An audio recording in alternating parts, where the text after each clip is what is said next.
Hey everyone, I'm Sarah. I'm Lucinda. And welcome back to another color class. In today's color class, we are going to be looking at a few paintings that might actually spark your memory or interest into remembering the 4 different seasonal palettes that we have for color analysis. Now, if I could give a little bit of background, one of our viewers wrote in, and we had done some stuff. We'd included artwork because, as you guys know, if you've been with us any amount of time, we're all about art history. We're all about the science of color. We go way beyond seasonal color analysis, way beyond. Right. And so one of our viewers said, would you do a show on some of your favorite paintings? And I thought, I would love to do that. And then I thought, what a great opportunity, because you need to be able to instantly identify the seasons in terms of the colors you're looking at. This is how I remember the palettes too, is based off kind of like descriptions in my head. So, I don't go out looking at a palette and trying to match a color by an actual chip or something. I actually remember it based off what's going on in my head, because there's such a range. I feel like when you have a distinct color that's just sitting there and you have to match it because that's what's in your palette, it just doesn't work. Because everything is relative. And I know I say that over and over, and it won't become clear to you until you really dig into this and kind of get it. And when Sarah was coming up, when she was learning, we used memory pictures and we used pictures. Right. And that's what we're going to do with you today. We're going to give you some of my favorite artwork, masterpieces, but masterpieces in which the artists painted in a particular season. Now, just so we're clear, artists usually paint within a season, because one of the things that artists have is an innate ability to put together palettes that are of a piece, that have harmony. And when they add a single harmonious element or whatever, it's part of the composition. So I'm going to show, we're going to go way, way back.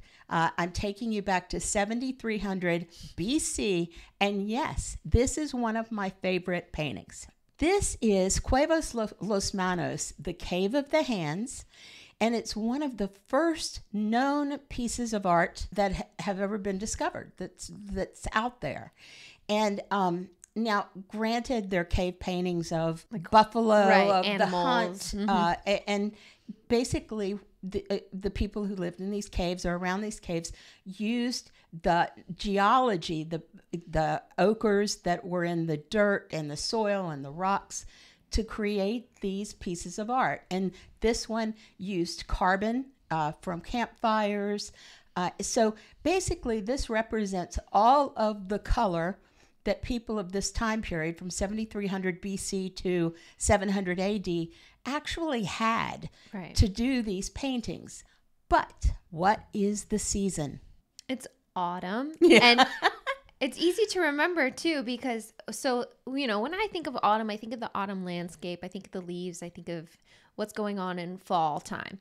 But another thing is to think of is some of you might think Santa Fe, Southwestern style, that earthy color that you get. And that's what we're using. Well, they're using here is that earthy colors. When Sarah said earth, she got it absolutely correct, because earth is what we're talking about here. They used the earth to create their pigment, their palette that they used for this painting. I just totally dig this painting because I like to think about the people 7,000 years ago, their hands and the shape of their hands and my hands and, all those thousands of years of a continuum. But I digress. I'm sorry.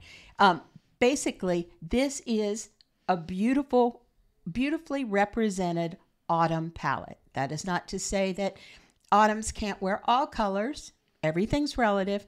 But this palette is what I see as the pinnacle of the autumn palette. I absolutely love every single color in that palette, especially the one on the far right, like that. I want to say like roasted. Yes, it's like a burnt rose or something. And you've been wearing a lot of that lately. I love it. If you're in autumn, you should definitely try that color out because it is stunning on. It is. It's very pretty, beautiful with the skin tone. Now, you autumns, you've had this amazing painting to kind of wrap your heads around. And when you go out in the world, whether you're an autumn or whether you're a color analyst, when you go out in the world and you see something that, you're wondering, is this in my palette? This is a great way to kind of pull back and create a memory picture of what you saw here. Now, we plan to do many of these reviews with using paintings to give you more memory pictures, but this is your first and this is your autumn. Now, we're going to blast forward into the future. It's really the past, but we're going to move several thousand years ahead, and we're going to look at one of my favorite paintings by one of my favorite painters. And I love this one because Sara and I are in DC, and this happens to be in the collection of the National Gallery, so I can go and sit in front of it and stare for hours because it is alive on the canvas. It is so bright. And if you recall, through this journey of several thousand years, many of the paintings that we saw in earlier time frames, particularly in the Baroque period, well, just moving forward, were on the brown side. And you didn't have many vibrant, crazy pigments. Everything just kind of looked brown. Now, we see it as being browner than it really was because some of what we were seeing, we've learned through art historians and preservationists, is that it was the varnish on the paintings. And once they got that cleared off, the paintings were more beautiful and more colorful, but they were still somewhat drab. And then the Impressionists came along, and their whole deal was they wanted to create the look of light. Remember our video that we did on color wheels? They wanted to create the look of light with pigments. And so suddenly these paintings, they danced across the canvas, and they were illuminated like they were alive. And what is better to denote a spring than a canvas that looks like it's lit up from within? It's bright, and this particular Henri Matisse painting from 1905 is just filled with light and boats and water. And what's so particularly cool about it is there's illumination on the water that's pink because the light from the sun, is reflecting pink on the water. And the people of this period, when they saw these paintings that were so alive with color, some art critics compared them to sticks of dynamite because they were such an outrage to people who were used to seeing the duller or the more muted colors of prior periods. So springs are bright. This is bright.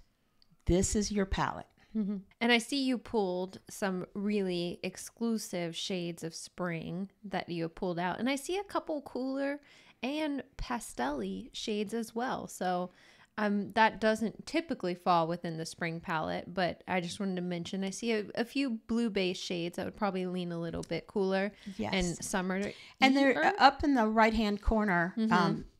My right, you'll see something that is probably more appropriate for summer. Now, remember, these painters, they had to create contrasts to some degree. They had to create some push-pull on the canvas to make them interesting. Right. And the way they did that is color temperature, tonality, and so you'll see a little bit of that. But what I want you to see is if this were a scarf, and these colors were exactly the way they were in a scarf, it would be a beautiful scarf for springs. Right. Because of proportionality. The greatest proportion of this canvas is those spring colors with just a few little colors sprinkled in to give the other colors pop. What I love is this painting feels like springtime too. So it really does encompass springtime with the spring colors. It's fun. I want to say like preppy Is that a weird word to use? Oh my goodness. So are you getting like the Lily Pulitzer vibe here? Yeah, maybe that's what it is. Yeah, I hear you. I get it. But plant it in your memory, burn it and etch it into your memory. We're going to give you lots of these throughout the year. And that's a reminder, please subscribe, because we plan these videos to be a class that you're taking. So it's important for you to just continue on, because you'll get more and more of these. And next, we have my own personal favorite season, summer, with one of my absolute favorite artists on the planet, Georgia O'Keeffe. And Georgia O'Keeffe, this is her Jimson weed, and she kind of moves in her typical palette. She moves all over the place. I mean, Georgia O'Keeffe paintings can be winter, summer, spring, and autumn, because she used a wide range of colors. But this one, it's just screaming summer. And if it were a scarf, I would wear it happily. Just wrap that canvas right around your neck. I would. I'd wrap it right around my head. I'll wrap myself in it. This was done in 1949. So it was done about 40 years later than the Henri Matisse. And her style, she had a very unique style. She was the lover of the famous photographer Alfred Stieglitz. And she was one of the first feminists. I mean, she was on it as an equal. She may have even been a greater than to her, ultimately her husband, who was, super famous. But she would not let anybody put her, in nobody put that baby in the corner. And I see this does have a little bit of darker shades to it that I would feel fall a little bit more on the winter side. But like you were mentioning earlier, the contrast, they needed something to really make these shades stand out. Pop. Now, keep in mind, summers can wear dark shades. Oh, yeah. And if you're a little worried that something is too dark, just, make sure that it's soft. Right. And if you're worried that it's really dark, make sure you've got lots of room between your chin and the top of the whatever color it is that you're concerned about. But again, this is the palette. Think muted, think hazy, think dusty. Right. And one of the ways I like to describe summer in terms of making it more like summer is think about when you're looking off in a distance on a really hot day and you look over, a green field or whatever, and the color becomes grayer. It becomes softer. It becomes dustier. You get the heat waves, and the further it gets away from you, the dustier it becomes. Right. So think about summer being, that kind of landscape, but off a little bit so that the color isn't as vibrant. I always think about those hot summer, like the pavement, and you see the heat waves coming off of it, and it kind of softens everything in the view. That's exactly what I think of. And makes it, well, you're my daughter, of course, of course. Now, we have winter. Another absolute favorite of mine, Henri Matisse. But this is in 1952. And at this point, Henri Matisse was doing collage work, or his paintings look very much like collages. And keep in mind the evolution of pigments. Back in, 7,000 years ago, all they had was sienna and ochre from the earth and, mineral-based pigments. And they're starting, you see here, to get pigments that have a little more life to them. And then when Matisse did this painting, he did it to be bold and vibrant and cutting and sharp and clear. And that's what I want you to think about. Sharp, clear, very much in focus. And so let's draw a comparison. Let's talk about the summer season, which we've said is very hazy and not in focus. Right. The winter season is also a cool season, but it is in sharp focus. So if you're looking through a camera and you take the camera and you take it out of focus and you're looking out at a landscape or whatever, you're going to soften it and make it very hazy.